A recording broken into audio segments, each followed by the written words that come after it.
Tuan Chen, ini ditambang dari urat batu peri. Xing Daorong menatap Chen Ping dengan bingung, tidak mengerti mengapa Chen Ping begitu bersemangat. Chen Ping juga tahu tentang urat batu peri. Penambangan begitu cepat, apakah semua urat mineral telah ditambang? Chen Ping mengerutkan kening. Meskipun urat batu peri telah ditemukan, kandungan urat tersebut tidak tinggi. Setelah 100.000 batu peri ini ditambang, urat tersebut mungkin akan hancur. Tidak, urat mineral yang kami temukan kali ini tampaknya tidak memiliki kandungan tinggi di permukaan, tetapi ketika kami menambangnya, kami menemukan bahwa seluruh gunung itu dipenuhi dengan batu peri. Jika kita memperkirakan secara konservatif, bahkan 1.000.000 batu peri tidak akan cukup untuk menghentikannya. Xing Daorong berkata sambil menyeringai. Apa? Chen Ping dengan gembira meraih lengan Xing Daorong, kau tidak berbohong padaku, kan? Lebih dari 1.000.000 batu peri. Asteris Chen Ping, Anda hanya bisa membanggakan 1.000.000. Tuan Chen, beraninya aku berbohong padamu. Aku sudah mengirim lebih banyak orang untuk menambang dalam semalam. Jika kau butuh lebih banyak batu peri, aku akan mengirimkannya kepadamu dalam 2 hari. Xing Daorong berkata dengan serius. Menyadari bahwa Xing Daorong tidak berbohong kepadanya, jadi dia menarik napas dalam-dalam, mencoba menenangkan diri, lalu berkata, aku akan menghubungimu saat aku membutuhkanmu. Lain kali saat aku mengirimkan batu peri kepadamu, ingatlah untuk membawa lebih banyak orang. Begitu banyak batu peri yang tidak main-main. Sekarang banyak pembudidaya bersedia menjadi anjing demi batu peri. Mengenai masalah tambang batu peri, hal itu tidak boleh dibocorkan, dan harus dijaga kerahasiaannya. Asteris kami takut jika tambang batu peri bocor, banyak orang pasti akan pergi ke kota binatang. Meskipun ada susunan ilusi di sekitar kota binatang buas dan tidak seorang pun dapat dengan mudah memasukinya, selalu ada orang yang lebih baik darimu, dan selalu ada orang yang lebih baik darimu. Akan ada juga ahli susunan di antara kekuatan tersembunyi di dunia surga dan manusia. Begitu susunan ilusi yang menyelimuti kota binatang hancur, kota binatang akan dilanda bencana dahsyat. Jangan khawatir, Tuan Chen. Tidak ada seorang pun yang bisa meninggalkan kota binatang buas. Xing Daorong mengangguk dan berkata, baiklah, kalau begitu kamu kembali. Asteris melambaikan tangannya dan membiarkan Xing Daorong kembali. Asteris dia mengambil 100.000 batu peri dan pergi mencari Lin Kevan dan 2 orang lainnya dengan Xiaoku di tangannya. Melihat Chen Ping datang, Lin Kevan buru-buru. Melihat datang, Lin Kevan buru-buru bertanya, Saudara Chen, apakah batu peri sudah sampai? Mengangguk dan melemparkan tas penyimpanan itu ke Lin Kevan, ini ada 100.000 batu roh abadi. Kalian bertiga dapat membaginya di antara kalian sendiri. Ikuti saja aku mulai sekarang, dan aku akan memastikan kamu memiliki kehidupan yang baik. Lin Kevan membuka kantong penyimpanan itu dengan setengah percaya dan setengah ragu, tetapi ketika dia melihat bahwa benar-benar ada 100.000 batu peri di dalamnya, dia benar-benar tercengang. Hua Zhangweng dan Mo Saying juga melihat tas penyimpanan itu dengan mata berbinar. Tahukah Anda, mereka hanyalah pengikut kecil Lin Kevan, bagaimana mereka bisa memenuhi syarat untuk berbagi sumber daya dengan Lin Kevan? Terlebih lagi, ini adalah batu peri. Di kota Sun Mun, mereka tidak memenuhi syarat untuk mendapatkan batu peri. Kamu benar-benar punya 100.000 batu roh abadi. Lin Kevan berkata dengan kaget. Tentu saja, aku selalu menepati janjiku. Apapun yang aku katakan, aku pasti akan melakukannya. Itu hanya 100.000 batu roh abadi. Apa masalahnya? Chen Ping diucapkan dengan cara yang sangat sok. Lin Kevan memandang Chen Ping. Meskipun dia tampak berpura-pura tenang, dia terlihat sangat nyaman saat ini. Lagi pula, 100.000 batu peri ada di depannya. Dia tidak hanya pamer, dia benar-benar hebat. Kalau begitu aku tidak akan sopan dengan 100.000 batu roh abadi ini. Setelah berkata demikian, Lin Kevan menyimpan tas penyimpanannya. Mengapa kamu tidak memberinya 2 poin? Chen Ping tanya. Mereka tidak membutuhkannya, kata Lin Kevan, lalu menatap Hua Zhangweng dan Mo Saying dan bertanya, apakah kalian berdua ingin berbagi? Tidak, tidak. Meskipun kedua orang itu juga menginginkannya, mereka tidak berani menentang Lin Kevan. Bagaimanapun, dia adalah tuan dan mereka hanya pelayan. Jika kamu mengikutiku, kamu harus memperlakukan semua orang secara setara. Kamu harus memberi mereka kedua poin, atau aku akan menghajarmu. Chen Ping menatap Lin Kevan dan berkata dengan tegas. Hua Zhangweng dan Mo Saying sangat tersentuh ketika melihat Chen Ping seperti ini hingga mereka hampir menangis. Aku harap aku bisa bersujud padanya. Ini adalah pemimpin yang baik. Melihat pemuda itu serius, Lin Kevan berkata, anak muda, aku akan mengatakan yang sebenarnya. Aku Lin Kevan, pangeran keempat kota Matahari Bulan. Apakah adikku Lin Keting sudah menikah denganmu secara diam-diam? Dan kau masih memanggilku paman keempat. Apa, kamu dari kota Sun Mun? Chen Ping berpura-pura terkejut, lalu menggelengkan kepalanya dan berkata, tidak mungkin, kamu jelas bukan dari kota Sun Mun, jangan berbohong padaku, apa buktinya? Ini token saya, lihatlah. Lin Kevan memberikan tokennya kepada Chen Ping. Chen Ping hanya melihatnya sekilas, lalu berkata dengan tidak percaya, Anda benar-benar pangeran keempat kota Matahari Bulan, paman saya yang keempat. Lalu, orang yang kuhajar beberapa hari lalu, bukankah dia pamanku? Ya, dia adalah Lin Kedong, pangeran tertua di kota Sun Mun. Aku datang ke sini kali ini untuk membawamu ke kota Sun Mun. Lin Kevan mengangguk dan berkata, sialan, banjir telah menghanyutkan kuil Raja Naga. Anggota keluarga tidak saling mengenal lagi. Mengapa kakak iparku ingin membunuhku? Chen Ping bertanya sambil berpura-pura bodoh. Jangan banyak bertanya. Kembalilah ke Sun Mun City bersamaku dan jelaskan masalah ini dengan jelas. Lin Kevan tidak mungkin mengatakan bahwa kakak laki-lakinya datang untuk membunuh saudara iparnya karena perintah kematian 10 istana. Aku tidak akan pergi. Aku sudah menghajar kakak iparku. Jika aku pergi ke Sun Mun City, dia akan mengulitiku hidup-hidup. Chen Ping menggelengkan kepalanya. Melihat ini, Lin Kevan segera meyakinkannya, jangan khawatir, aku akan melindungimu, dan aku juga akan berbicara baik tentangmu di depan kaisar. Adik perempuanku sedang dalam tahanan rumah, dan dia sangat merindukanmu. Apakah kamu tidak ingin menemuinya? Paman keempat, kamu bilangkan, kamu harus melindungiku. Chen Ping berkata pura-pura takut.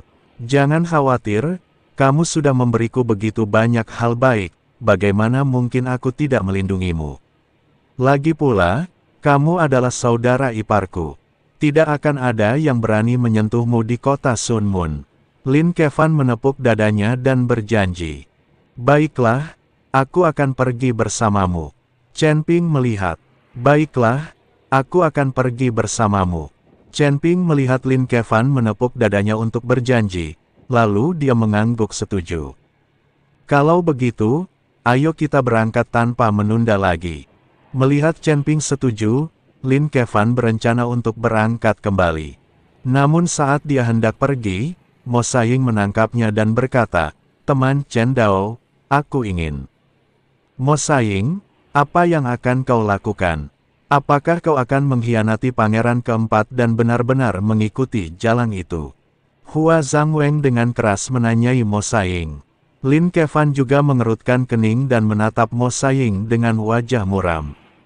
Meskipun dianggap sebagai menantu kota Matahari Bulan mereka, Mo Saying, sebagai pengikut dekatnya, tidak boleh mengikuti orang lain kecuali dirinya sendiri. Kalau saja Mo Saying mengganti majikannya, Lin Kevan tidak akan punya tempat untuk menaruh mukanya. Orang tua, kamu salah paham. Bagaimana mungkin aku mengkhianati pangeran keempat?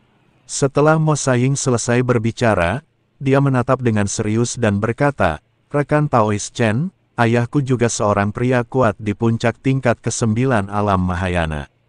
Kekuatannya lebih kuat dariku. Apakah menurutmu kau bisa membiarkannya mengikutimu?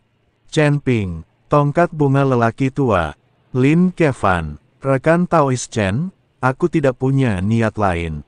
Aku hanya ingin ayahku mengikutimu, bahkan jika itu berarti melewati api dan air. Kau hanya perlu memberinya beberapa batu peri. Kalau begitu aku akan mewarisi batu-batu peri di tangan ayahku. Lagi pula, semuanya milikku. Mo Saing tersenyum sedikit malu.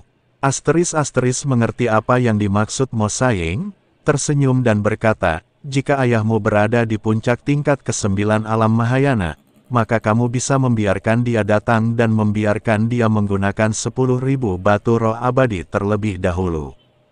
Baiklah, aku akan segera memberitahu ayahku. Mo Saing mengangguk penuh semangat dan segera menggunakan slip giok untuk menyampaikan pesan itu kepada ayahnya. Melihat ini, mata Huas Hang Weng menoleh, dan dia buru-buru melangkah maju dan berkata kepada Chen Ping, rekan Taois Chen, saya punya rekan Tao yang bisa berlatih kultivasi ganda dengan saya. Meskipun dia lebih tua dan kurang kuat dari saya, tapi... Ketika Hua Zhangweng melihat bahwa Mo Saing meminta ayahnya untuk mendapatkan batu peri, dia juga teringat pada istrinya. Baiklah, biarkan dia datang. Chen Ping setuju sebelum Hua Zhangweng selesai berbicara. Baiklah. Hua Zhangweng bersemangat, lalu melanjutkan, aku juga punya adik ipar, yang juga. Mo Saing juga buru-buru angkat bicara, saya juga punya bibi ketiga, yang juga. Baiklah, siapapun yang merupakan kultivator Mahayana tingkat 9 boleh ikut. Chen Ping segera memberi isyarat dan berbicara kepada Mo Saing dan Hua Zhangweng. Semua bibi dan paman ini telah keluar, dan Chen Ping tidak punya waktu untuk mendengarkan perkenalan mereka satu persatu. Selama dia adalah seorang kultivator tingkat 9 di alam Mahayana, dia akan sangat membantu Chen Ping, dan orang-orang inilah yang paling membutuhkan batu peri. Mo Saing dan Hua Zhangweng dengan senang hati bergegas menghubungi semua kerabat mereka. Lin Kevan sangat marah hingga wajahnya membiru, tetapi tidak ada yang dapat dilakukannya. Lagi pula, Mo Saing dan Hua Zhangweng tidak mengkhianatinya, mereka hanya membiarkan keluarga mereka mengikuti Chen Ping. Paman keempat, tampaknya hidupmu di kota Sun Mun juga tidak mudah. Chen Ping memandang Lin Kevan dan tersenyum tipis. Wajah Lin Kevan penuh dengan rasa malu, memang, kota matahari bulan kita akhir-akhir ini kekurangan sumber daya. Jika sumber daya tidak langka, Lin Kedong tidak akan menerima perintah pembunuhan dari 10 pengadilan keadilan dan datang untuk membunuh Chen Ping. Tidak mungkin Lin Kevan dengan sengaja menyembunyikan identitasnya dan menipu Chen Ping hanya untuk beberapa sumber daya. Bagaimanapun, mereka adalah pangeran dan orang-orang berstatus tinggi. Sungguh memalukan melakukan hal-hal seperti itu. Namun, sumber daya sangat langka di Sun Moon City, jadi kami hanya dapat menemukan cara untuk mengumpulkan sumber daya di mana-mana. 10 istana. Huo Qing sedang berbaring di kamarnya, bermain dengan sebuah benda di tangannya. Setelah diamati lebih dekat, orang dapat melihat bahwa benda yang dimainkan Huo Qing sebenarnya adalah kepala anak-anak. Karena bermain dengannya dalam waktu yang lama, kepala anak itu memancarkan kilau yang menyilaukan. Pada saat ini, lelaki tua kurus itu mendorong pintu hingga terbuka dan masuk. Satu-satunya orang yang bisa memasuki kamar Huo Qing tanpa mengetuk adalah lelaki tua ini. Bahkan 10 kepala istana perlu mengetuk pintu. Ada apa? Huo Qing mengangkat kelopak matanya dan bertanya.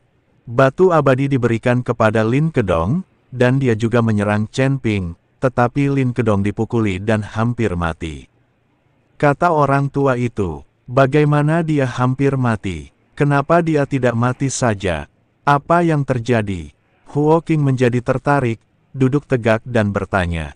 Tepat ketika Chen Ping hendak membunuhnya, pangeran keempat kota matahari bulan, Lin Kevan, tiba dan menyelamatkan Lin Kedong.